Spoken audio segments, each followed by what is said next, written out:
why should American people care about this bilateral economic relationship? What do American people get out of the economic relationship with China?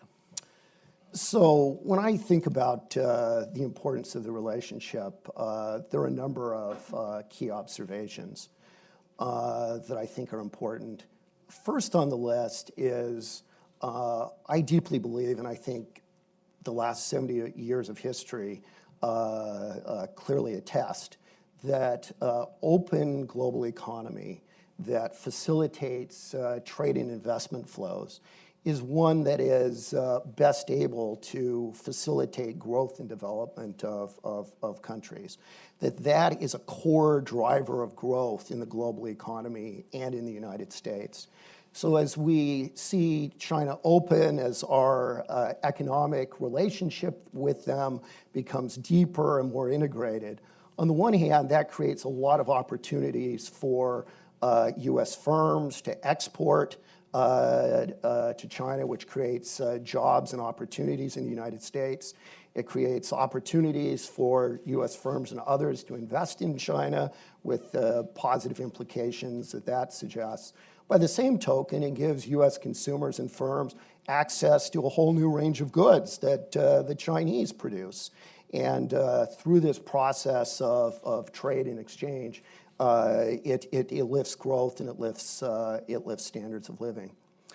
But in addition, one of the things that I think is clear from economic theory is that at the end of the day, the one thing that really matters the most for the growth process over a long horizon is the pace of productivity growth. And I think that there is some evidence suggesting that trade is related to productivity. But more importantly, as we see 1.25 billion Chinese more deeply integrated into the global economy, that brings with it a huge quantum of creative and innovative capacity that I think will lift and support innovation for the years ahead. And as good ideas are developed, that's in the global interest, that's in the U.S. interest. Okay, thank you. In your remarks, you mentioned a large number of different issues, as I said, and it just reflects that there's a very comprehensive agenda between the U.S. and China. And I thought I was being selective. I was trying to keep count, but I was started running out of count. But clearly, a lot of issues. One danger then is you get kind of mired in a lot of different, short conversations about a lot of different things. So obviously, it's important to set priorities. So the second question I wanted to ask you is, if you could just pick out one or two things that China could do that would make a big difference in U.S.-China economic relations. And, you did refer to the fact that you just gave a nice answer about the benefits, which are mutual, but the relationship has been imbalanced. You referred to that on the trade side and also on the investment side. So if there were one or two things China could do that would make a significant difference in deepening our relationship, making it less imbalanced, what would you pick out? So the two words I would highlight, one is rebalancing. And the second one is actually, so it's three words. The second one is business climate. That I think those are the headline categories in my mind. The rebalancing of China's economy, which is ongoing, is of crucial importance to ensure a balanced relationship with the United States, but also to ensure that the Chinese economy is able to grow in a sustainable fashion going forward. My sense is that right now, the Chinese economy is in the midst of four rebalancing. Let me just articulate those very quickly. The first one is from exports to domestic demand. And my sense is that we've seen a fair amount of progress over the last decade or so, that the current account surplus is still sizable, but it's substantially smaller than it was in the 2000s. The second rebalancing is from investment to consumption. China has a very high investment ratio, and a very low consumption ratio. And in order for the economy to be sustainable, we need to see the consumer in China play a more central role. And quite frankly, this is one stage of rebalancing where I think there is still a fair amount of work to be done. And this is an area where we spend a fair amount of time talking with them. The third area is from manufacturing into services, and I think that we're seeing some progress here. This is particularly important in that the challenge for China's authorities is to provide jobs for its public as more and more people become integrated into the formal economy. And services are more labor-intensive than manufacturing. And then the final and maybe most difficult of all rebalancing is from public control into private control. And there are many different definitions and dimensions of the public to the private rebalancing. And I very much see the exchange rate that you mentioned as being part of the rebalancing. The other key term is the business climate. And I think on this one, there is still a fair amount of work to be done. I think the bilateral investment treaty has been a key part of the effort here. Those negotiations are ongoing. We're awaiting China's next negative list. But in addition to the bilateral investment treaty, we need to see discrete progress on issues like transparency, reliable rule of law, the national security review that they have stands in the way of investment. So increased openness to investment. That this is an area that is increasingly central and plays an increasingly key role in our discussions with our Chinese counterparts. Right. So you mentioned the investment issue. One of the interesting developments in the last few years is, there's a very large amount of Chinese capital first just going out of China. China had a large current account surplus, as you indicated, but mostly that was balanced by China accumulating, central bank reserves. But now, more recently, you see a lot of commercial Chinese capital going out. Some of it's private, some of it's state enterprises, it's commercial. And leaving aside Hong Kong, the U.S. seems to be the #1 destination. Not that surprising. U.S. is a major investment destination, good property rights institutions, et cetera. But you're seeing now lots of acquisitions. You're seeing a lot of stories about Chinese firms buying U.S. firms, but our firms can't go to China and make acquisitions in the same sectors. You were discussing some of the sectors that need to expand in China. Actually, sorry, it was my colleague Cheng who was talking about your nice list of tourism, healthcare, logistics. I kept thinking these are all closed sectors in China. These are sectors where foreign investors cannot come in and invest. And so I think that asymmetry is a problem. Do we have leverage? Do we have tools? Can we use CFIUS to manage this? So my sense is, as I suggested, that on the one hand, the fact that the U.S. economy is open to foreign investment is foundational and of great importance. And I think it's imperative that we continue to protect that and to ensure that our economy is open to foreign investment. So as we think about this issue, I think it's important that we address it very much from the perspective of working with our Chinese counterparts to open up further and take additional steps in some of the areas that I mentioned in business climate and then in some of these key sectors, which are likely to be the drivers of Chinese growth going forward, are likely to be drivers of Chinese investment going forward, and are very consistent as well with the rebalancing story that I was telling. That's where future GDP growth needs to come from. And my sense is that as that happens, that the potential benefits for China are really quite significant. The U.S. firms in those sectors, and we could add the finance sector as well, bring into China significant expertise and capacity, which allow these firms to employ and increase levels of expertise and so on and so forth. that is good for the U.S. firms and for their employees, and it's good for China's economy. So I think the key is to stay focused intensively on this issue of business climate as we are. In terms of the CFIUS process, I think CFIUS is rightly focused narrowly on the issue of national security. And will a transaction have an implication for U.S. national security? And I think that's where it should stay. I think that if we were to broaden that mandate, that would create ambiguities about our openness to investment, which is a key driver of growth over the medium to long run. Okay. In your remarks, you mentioned excess capacity 2 or 3 times.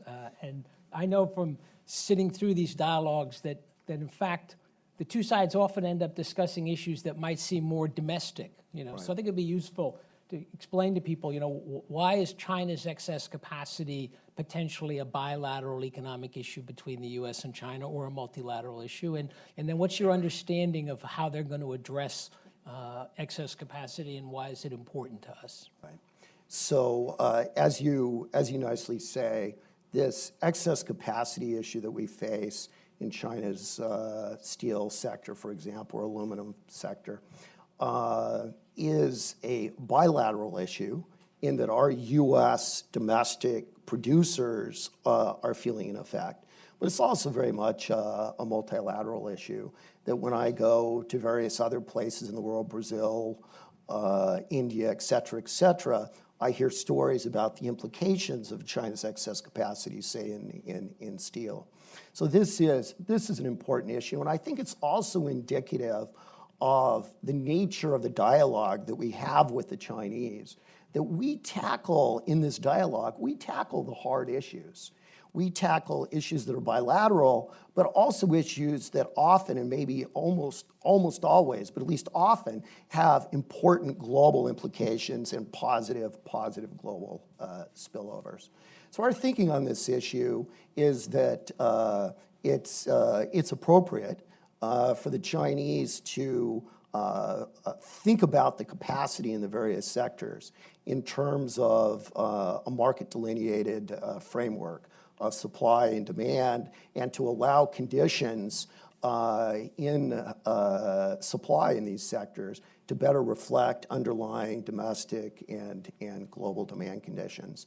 I think it's important to note that the Chinese have made some important strides in this direction, that they have announced a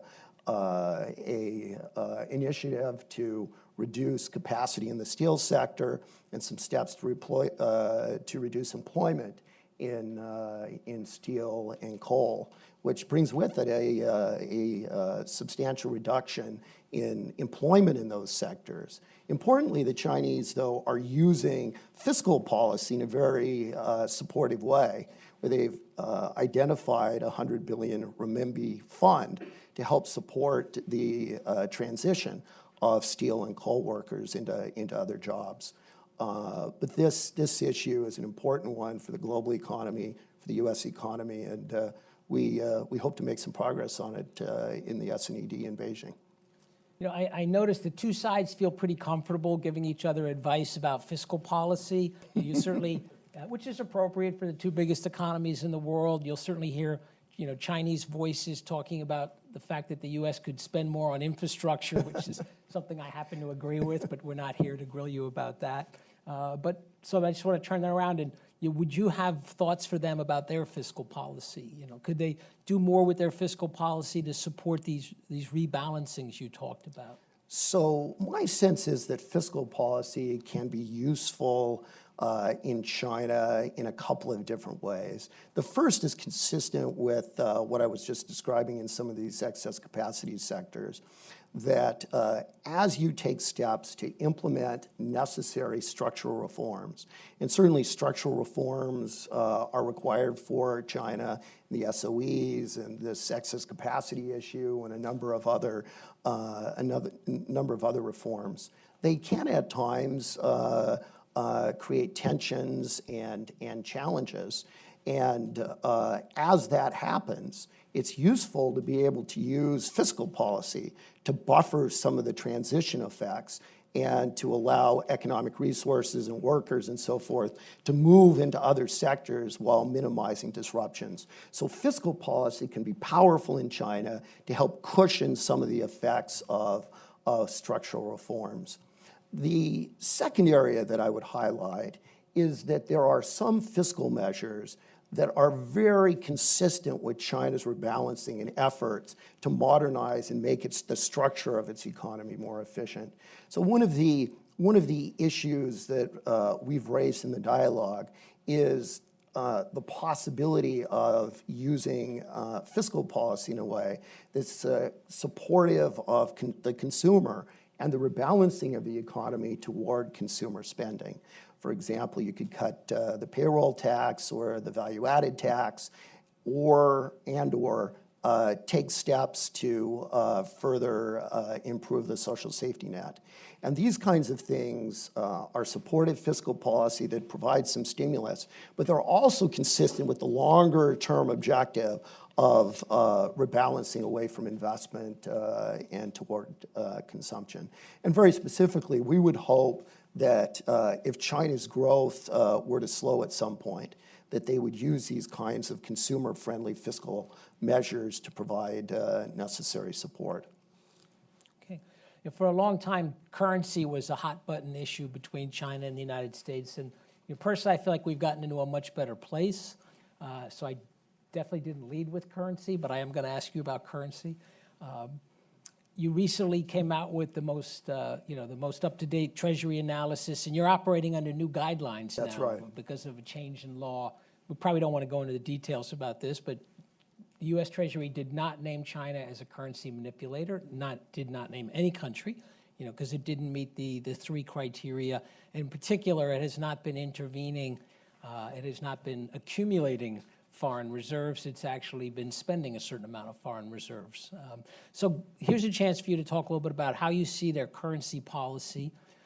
And I would say that there's a certain strand in the financial community, which has become very bearish about China and which thinks there could be a significant devaluation. And I think you and I can probably agree we can't predict these things. You're not going to predict these things. But maybe talk a little bit about how you see the Chinese currency policy. From my perspective, China is in the midst of a gradual transition to a market-determined exchange rate. And this is an issue that we have engaged with them on for many years.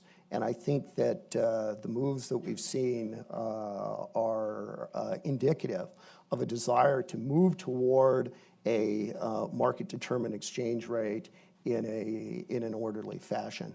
And I think it's important as we define some of the features and some of the characteristics of a market-determined exchange rate. One that looms particularly large in my mind is that it manifests two-sided flexibility, which means when the pressures of supply and demand in the currency markets suggest that the exchange rate should depreciate, the exchange rate weakens. And when the pressures in the market suggest that the currency should appreciate, the currency strengthens. Over the last year or so, we've seen more pressures in the market toward depreciation. But as economic events in China and the global economy evolve, and we start seeing those pressures go in an opposite direction, it will be important that China's exchange rate manifests that upside flexibility as well. Now, I think it's also important to highlight, and I think this is something that's sometimes missed in these discussions, and not sufficiently emphasized, is at the end of the day, the Chinese authorities have the resources and capacities in order to achieve this objective of a market-determined exchange rate. And frankly, I think that that's something we've seen over the last 6 months or so in terms of their management of the exchange rate.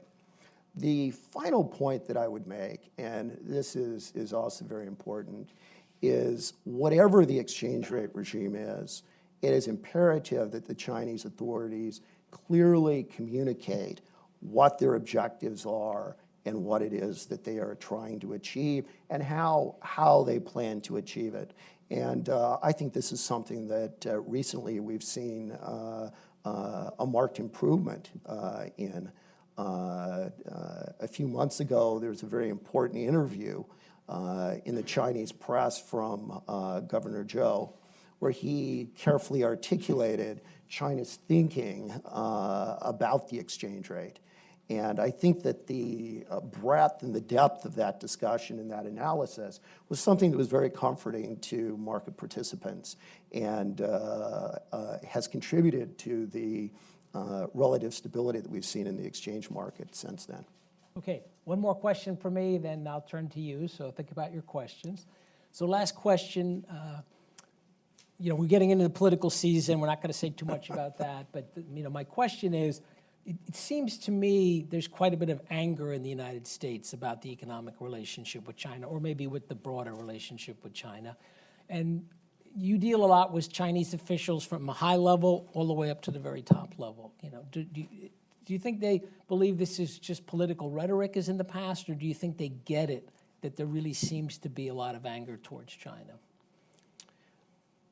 They are paying very close attention to what's happening in our political process, and I think are very much taking note of the developments and what's happening. I think, like many of us, they have questions about what's happening, what are the dynamics and underlying forces and so on and so forth that are at play. And we spend time explaining and talking and discussing this with them and describing the situation here to the very best of our ability. I think what's clear to us, and I think also clear to them, is that this is the last S&ED for the Obama administration.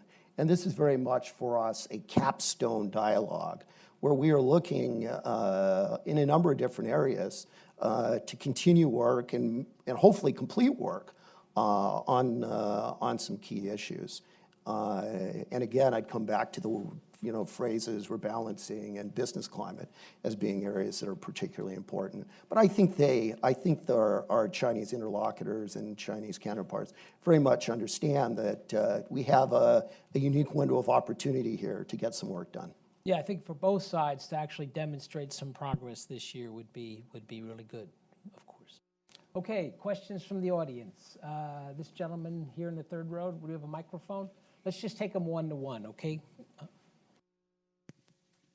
Third row. Oh, and please introduce yourself. Hello, hi, I'm Cheng from China Daily. I want to ask you, Bob Zoellick yesterday said China and U.S. have actually a lot of common interest in China's One Belt, One Road project. He believes that stability in Central Asia would be serve U.S. interest. So I know, China, U.S., don't see eye to eye in issue like AIIB or Belt and Road. Do you think this is going to be the subject as S&ED, or are we expecting China and the U.S. to work together on this, or this is just some pipe dream still? Thank you. So let me say that we very much recognize that globally and in Asia that there is a infrastructure need. And to the extent that Chinese-led institutions like the AIIB or Chinese-led initiatives like the One Belt, One Road address that infrastructure need and do it in a way that's consistent with the best practices of development lending over the last 70 years. So strategies in terms of environmental sustainability and governance and economic sustainability and procurement practices and so on and so forth. My sense is that those projects can be quite constructive and help address the infrastructure shortfall globally. I would say also significantly along those lines, one of the key outcomes from President Xi's state visit last September was a commitment that in China's international activities and in the activities of institutions that China is participating in, that they would be aware of and follow these best practices that have been established. And I see the United States' role as continuing to emphasize the importance of high-quality initiatives and the importance of following through and ensuring these best practices. Gentleman here. Hilton Rick, George Mason University. I'm wondering if you're not overemphasizing or underestimating the risks to Chinese consumers of moving into a consumer-based economy, especially when many of the big issues in their life concern overseas education, money to buy a home, big items, not small consumer-oriented items that a service economy. Also, the service economy model also has been accompanied in many countries with rising inequality.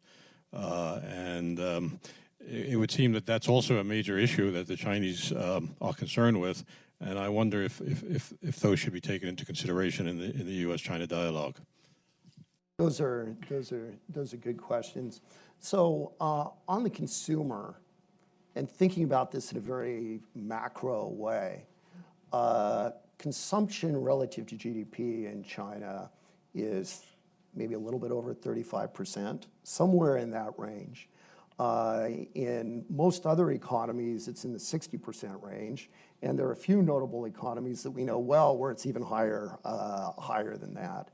So I deeply believe that there is scope to see the consumer more engaged in the Chinese economy, and that this can be done safely and in a way that is macro-prudentially balanced. But your underlying point is right, that there's no handbook that we can offer a country that says this is specifically how you move from having a 35% of GDP consumption ratio to 50 or 55% or 60. But I do see it as essential for the welfare of China's consumers, for the growth process, for the sustainability of the economy going forward. And that I come to that conclusion both looking at the functioning of China's economy now and the risks associated with continued high levels of investment, and also looking at cross-sectional experiences of many other countries. That China really is an outlier in terms of its share of consumption, and to expect that would be something that would be permanent would be extraordinary. The question of how do you grow in a way that minimizes potential inequality is one that's of crucial importance. And I think it's one that economists around the world are very much focused on. My sense is that education is the key, that as people have access to education, that creates equalities of opportunity that should manifest themselves over time in greater observed equality. I think there are probably some things that can be done through infrastructure and thinking about equality of infrastructure and access. I think those are two examples, but I think there's a lot more that we have to learn in that regard. I'll just add a footnote that the reform of the Chinese household registration system, the hukou system. This is also an obvious policy that would help with both directly with inequality and also inequality in access to education. Let's go to the back of the room. The very back, there's a gentleman standing up. Hi, I'm Wayne Morrison with CRS. You mentioned about the declining business climate in China. At least that's what a lot of U.S. businesses are saying. Yet at the same time, China's negotiating a bit with us on the basis of a negative list, high standard agreement. And it's almost like a contradiction in terms. I was just wondering what you see will be the outcome. Do you see a successful outcome of the bit, and what are the major sort of problems that we're having that are preventing this agreement from being completed? And then finally, I wonder how you expect such an agreement to be received in the Senate, whether you think that given the sort of anti-trade climate we have, whether a bit could be passed in the Senate. All of the aspects of your question, highlight the essentiality and the need for this to be a very high quality, ambitious bilateral investment treaty. That's the way that it's going to have the desired consequences in terms of opening up China's economy and also gain the political credibility that would be necessary for it to be ratified. We have been in vigorous negotiation with the Chinese on the bit. We've made progress. There's still more work to be done. We're waiting for their next negative list, which we hope to receive soon. And we are prepared, we are enthusiastic about investing whatever resources on our side are necessary in order to see the bilateral investment treaty come to fruition and completion by the end of the administration. This is an important objective. We're willing to go on this as quickly as our Chinese counterparts desire. And we do very much feel that this is a significant opportunity for both sides. Gentleman there, and then I'll come forward. Hi, Ian Talley, Wall Street Journal. I'm wondering how concerned you are that the power dynamics leading into the Congress next year could weigh on efforts for reform, particularly given the desire to ensure stability that we see in a number of different ways, including in the exchange rate management. How the current U.S. elections may weigh on developments in the dialogue, and if you can provide any evidence of concerns that you have that reform isn't moving fast enough, and maybe hopes that there are. Secondly, on the RMB, is the RMB management clear to you, transparent? It seems to be markets are concerned that are confused whether it's following CFETs or the dollar or how much market plays a role, et cetera. On your first question, I think the key point in thinking about China's reforms is the reforms that we are talking to our Chinese counterparts about are very much aligned with the reforms that President Xi has articulated as his objectives. So on the one hand, there are various signposts and windows of opportunity that may ebb in or out of focus as a result of the U.S. calendar. But the overarching reality is that these issues that we're emphasizing and seeking to cooperate with our Chinese interlocutors on are very consistent with the broader reform effort. And for that reason, it gives me some confidence that over time, that we in this administration will see success on this, but it will be also the case for our successors. On the communication and the renminbi, I really think that over the last 6 or 8 months, we've seen a significant improvement in terms of the clarity of the communication. So I think we're to a place where personally, as a policymaker, and I think market participants have a pretty clear sense of how they're moving the exchange rate. I think communication is improving meaningfully. Like any policy institution, it's very much work in progress. And I think that the communication regimes and the modalities of communication will continue to evolve and strengthen. But I think that's true of pretty much any policy institution. This woman here.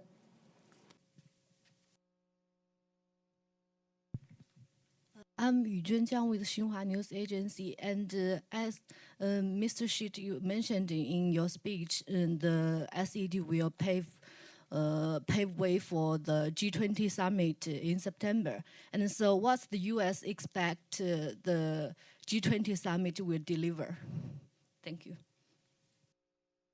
So in the G20 context, we have a robust set of issues that we're working on, which in some sense is complementary to the list that I worked through for the S&ED. Very much a focus on the issue of global demand. And how is it in the global economy that we can achieve strong, sustainable, and balanced growth?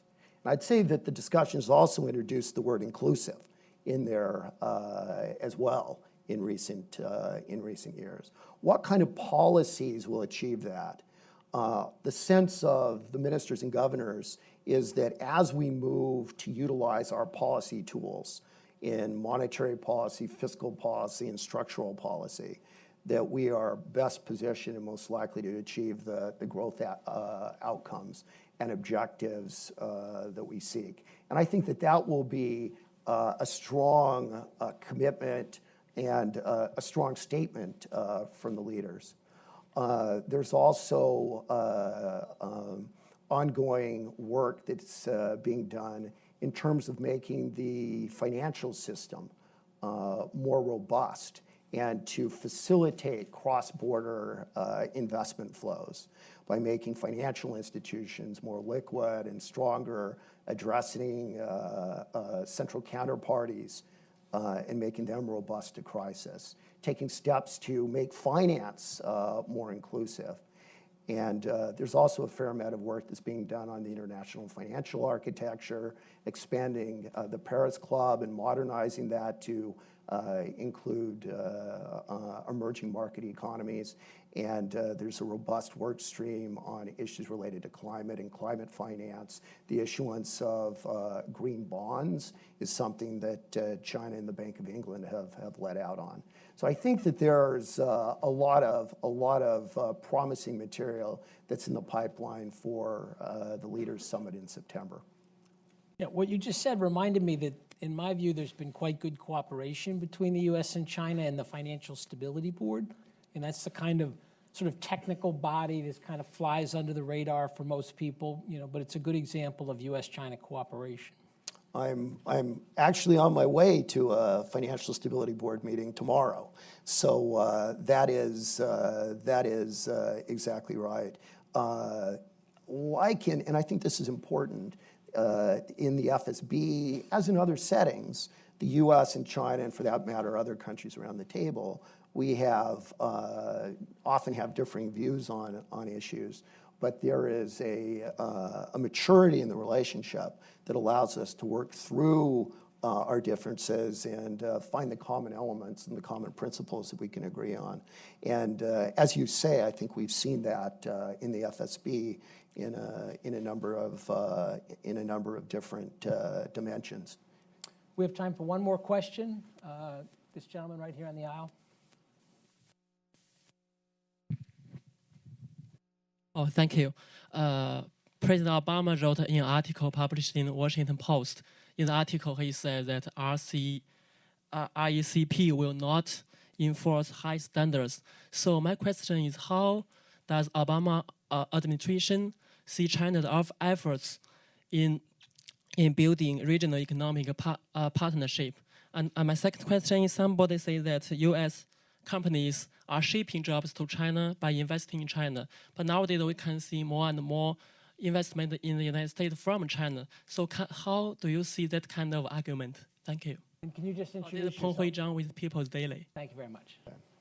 So on your second question, I think that the literature that's looked at the effects of foreign direct investment clearly indicates that when a dollar is invested abroad, it creates economic activity abroad, but it also requires jobs to be created at home.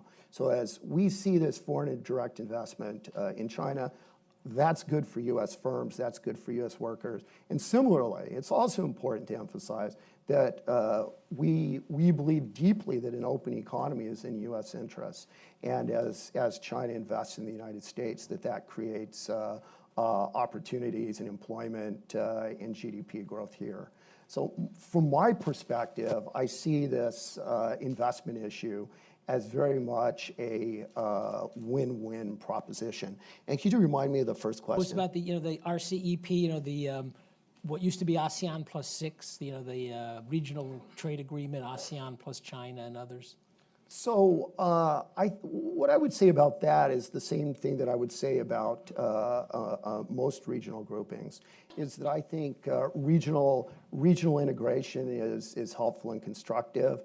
It increases competitiveness in economies by having an opportunity to compete in a broader playing field against a broader set of competitors. So I think that's positive.